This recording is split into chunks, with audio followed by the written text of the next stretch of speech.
Hey guys, my name is Ananya and welcome to my channel. I make videos every week on all things food and beverages. Please do consider subscribing and help me help you through my journey here on YouTube.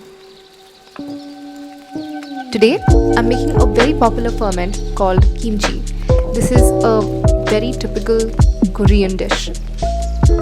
Kimchi, a staple in Korean cuisine, is a traditional side dish of salted and fermented vegetables such as napa cabbage, as I show here, and Korean radish, made with a widely varying selection of seasonings called gochugaru, spring onions, garlic, ginger, etc.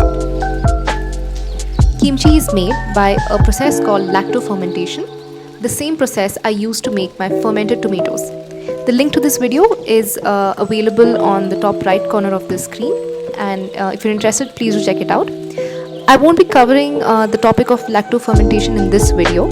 However, if you're interested, do let me know in the comments and I'll surely make a separate video on lacto-fermentation for you. As you see here, I have taken one of my napa cabbages and I've also cleaned it, rinsed it from the outside, and I move on to taking one of them and slitting it at its base. Now, when I slit this, I don't do it all the way across, but just at the base of it, and I do this so that I can separate these two pieces and have two halves where I get to see the internal leaves of the cabbage.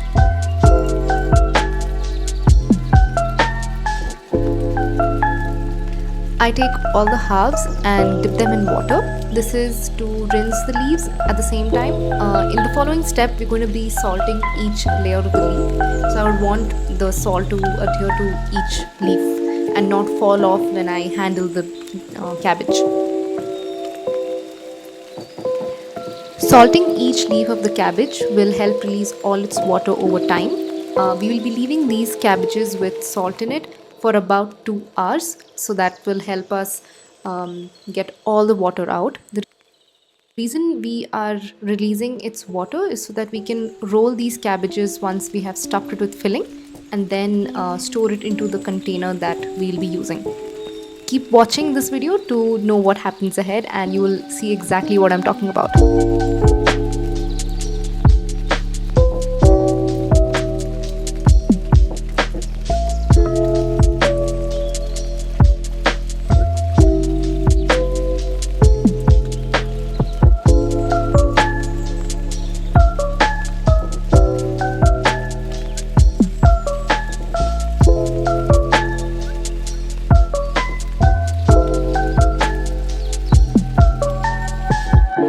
As I mentioned before, kimchi contains napa cabbage and Korean radish.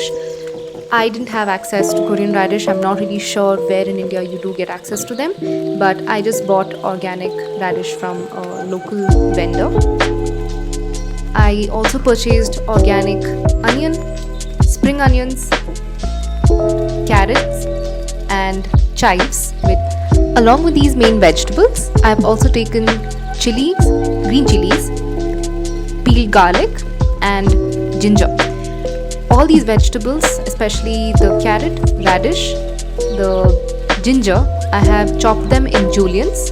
They're basically matchstick sized thin chops of each of these vegetables. The chives and the spring onions, I have finely chopped them, and the onions are thinly sliced. The quantities and the entire recipe will be available on my Instagram post, which I will be linking down below in the description.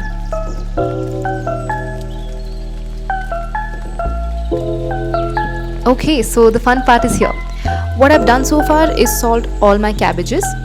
I'm now going to move on to making the filling. The filling, which contributes to the entire experience of the kimchi, involves multiple processes. I'm just going to break it down into 2 to 3 parts. The part I'm going to show you here is making a porridge. This porridge is basically a mix of water and rice flour, which is then cooked at a low heat to thicken it, and you make a rice flour paste. To this we add brown sugar to enhance the flavor and add some sweetness to this mixture itself. And we then make this becomes the base for our filling. Once this filling is ready, we let it cool down, bring it down to room temperature, and this process probably takes about half an hour to 45 minutes. So what I do then is move on to cutting my vegetables. At this point, all my vegetables are chopped and my porridge is on the stove top and it's constantly heating up and thickening.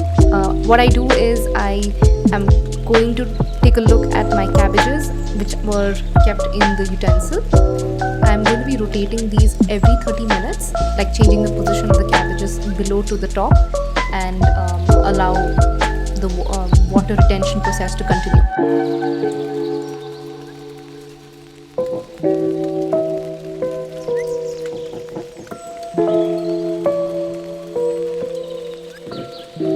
The porridge is now thickening up. As you can see, it's beginning to bubble up. Once I feel like the consistency is slightly more thicker than we started, I add on the brown sugar and I keep stirring it and let it simmer for a couple of minutes more. The whole process of preparing the porridge takes about 9 to 10 minutes. It took about 7 to 8 minutes for me because I kept it on a low to medium flame and I kept stirring it. Also, you're expected to keep stirring it and not move away from the stove, but here I took the chance and moved away from it every 2 minutes. It didn't really cause any damage to the porridge. It allowed me to do multiple things simultaneously. So you could change up the sequence of this entire process to your liking, but I prefer doing 2 to 3 things simultaneously, so this kind of worked out for me.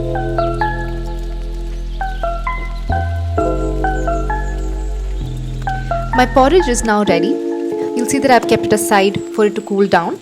This should take about 30 to 45 minutes. Alternately, you could place this in the fridge. If you could transfer this into a heat-proof utensil and keep it in the fridge so you can bring its temperature down faster. I just let it sit at room temperature. I move on to making a ginger garlic paste. I put it into my blender and blended it till it became a coarse paste. I also, in the second, my blender being smaller, I did this in 2 batches. The second batch, I added some of my chilies and blended it. Once it's blended, I combine both the batches together and give it a nice stir so that it's homogeneous.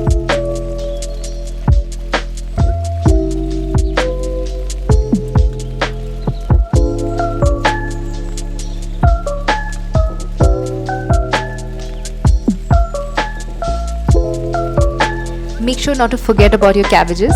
Keep rotating them. You got to do this every 30 minutes for about 2 hours. This is my second time doing this rotation.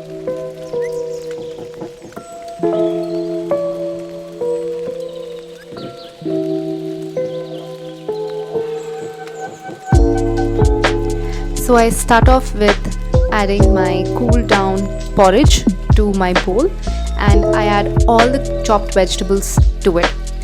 Once that's done, I scoop up about half a cup of gochujang paste, which I've again sourced online, and I take another 2 tablespoons of Thai shrimp paste.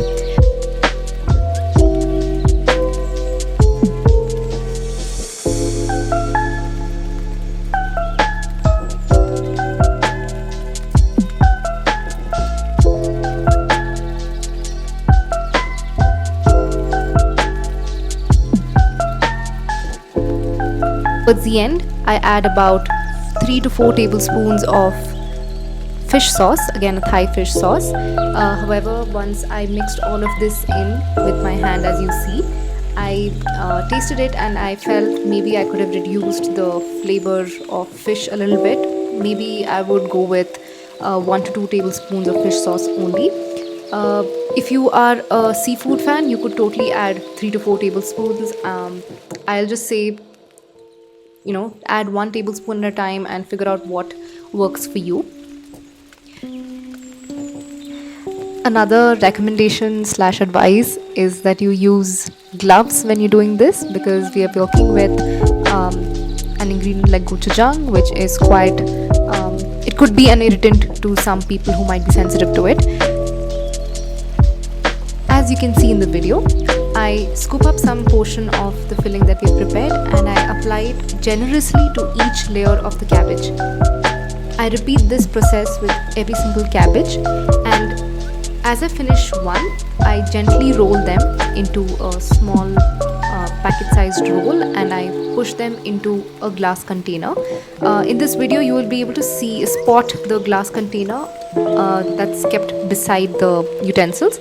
I just press them into it and I press them down gently, not too gently also, because we don't want too much air pocket between each of the cabbage rolls that we place into the glass container. It's absolutely alright if you have some leftover filling. You can add half of it into your glass container and again gently push everything down to make sure that there is no air in the container. The remaining, however, you could put into another glass container and leave it to ferment for maybe another 1 to 2 days. This will yield you kimchi hot sauce. You could add this fermented hot sauce to anything you're eating. You could make a sandwich out of it. You could put it into your fried rice. You could literally eat it with anything. So that's it, guys. Most of the process is done. The only thing that's left to do is to wait. Kimchi typically is ready within 2 to 3 days of leaving it outside on your countertop. You have to make sure that your glass container is airtight and does not allow any air to enter it, because that's how lacto fermentation works. Once you have waited about a day or two, you could taste this and see if this is where you want to stop. You could probably be looking for a flavor that's reminiscent to a pickle, but not really as far as a lemon pickle. You just taste it and see how far you want to go from there. And once that's done, do put it back into your fridge, otherwise you'll not be able to consume it because it could go bad. Here's a final look of what the kimchi looks like. What I've done is I've taken 2 of my cabbages and just rolled it and kept it to show you what the roll looks like. At the same time, you could also consume this. You don't have to let this ferment. You could eat this with a plate of rice and it'll be just as delicious. So that's it, guys. Thank you so much for watching. If you've reached this point of the video, thank you so much. I really like making these videos, and if you have any suggestions on what you would like to see next, please do let me know. Bye for now, and I'll see you again next week.